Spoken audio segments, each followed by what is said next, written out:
রাঙ্গুনিয়া পদুয়ায় ওয়ালিদ স্মৃতি gold cup football টুর্নামেন্টের উদ্বোধনী ম্যাচ অনুষ্ঠিত। সুপ্রিয় দর্শক, চলুন শোনা যাক আমাদের প্রতিনিধির পাঠানো রিপোর্টে বিস্তারিত। আপনার যে কোনো তথ্য, মতামত ও বিজ্ঞাপন দিতে স্ক্রিনে দেওয়া নম্বরে যোগাযোগ করুন। নাম্বারটি হচ্ছে 01919590830।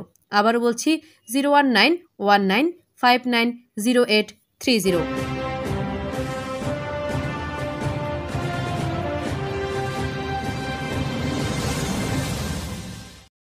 রাঙ্গুনিয়া উপজেলার পদুয়ায় ওয়ালিদ স্মৃতি সংসদের উদ্যোগে গোল্ড কাপ ফুটবল টুর্নামেন্টের উদ্বোধনী ম্যাচ উত্তর পদুয়া বহুমুখী উচ্চ বিদ্যালয় মাঠে অনুষ্ঠিত হয়েছে। শুক্রবার 24শে জানুয়ারি বিকালে পদুয়া ইউনিয়ন বিএনপির সাবেক সভাপতি মোহাম্মদ নুরুল ইসলাম মেম্বারের সভাপতিত্বে অনুষ্ঠানে উদ্বোধক ছিলেন দক্ষিণ রাঙ্গুনিয়া থানার ওসি মোহাম্মদ জাহেদুল ইসলাম। প্রধান অতিথি ছিলেন চট্টগ্রাম উত্তর জেলা যুবদলের সিনিয়র সহসভাপতি মোহাম্মদ ইউসুফ চৌধুরী।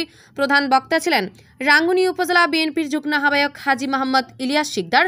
তাসফিয়া নূর সাফার সঞ্চালনায় উদ্বোধনী অনুষ্ঠানে বিশেষ অতিথি হিসেবে উপস্থিত ছিলেন বাংলাদেশ বৌদ্ধ কৃষ্টি প্রচার সংঘের শিক্ষা ও মানব সম্পদ বিষয়ক উন্নয়ন সচিব অনুজ কুমার বড়ুয়া, চট্টগ্রাম গ্রামার স্কুল ও কলেজের অধ্যাপক প্রবীর দাশগুপ্ত, উপজেলা বিএনপির সদস্য মোহাম্মদ সৈয়দ নূর, রাঙ্গুনিয়া প্রেস ক্লাবের সাধারণ সম্পাদক ও চট্টগ্রাম উত্তর জেলা জিয়া মঞ্চের সাধারণ সম্পাদক মোহাম্মদ মঞ্জুরুল ইসলাম ও চট্টগ্রাম স্বেচ্ছাসেবক দলের সাংগঠনিক সম্পাদক মোহাম্মদ বাবর আলম তালুকদার, দক্ষিণ রাঙ্গুনিয়া থানা যুবদল নেতা আবুল হোসেন চৌধুরী প্রমুখ। অনুষ্ঠানে শুভেচ্ছা বক্তব্য রাখেন ওয়ালিদ স্মৃতি সংসদের প্রধান পৃষ্ঠপোষক মোহাম্মদ শওকত আলী নূর। উদ্বোধনী খেলায় ব্রিজঘাটা ব্রাইট স্টার ক্লাবকে 4-0 গোলে পরাজিত করে নারিশচা শহীদ সালাউদ্দিন কাদের চৌধুরী স্মৃতি সংসদ। খেলায় ম্যান অব দ্য ম্যাচ নির্বাচিত হয়েছেন মোহাম্মদ সাইফুল ইসলাম। হাফেজ মোহাম্মদ নুরুজ্জাফা আল জামির কণ্ঠে কোরআন তেলাওয়াতের পর অতিথিগণ শান্তির পায়রা উড়িয়ে টুর্নামেন্টের শুভ উদ্বোধন করেন।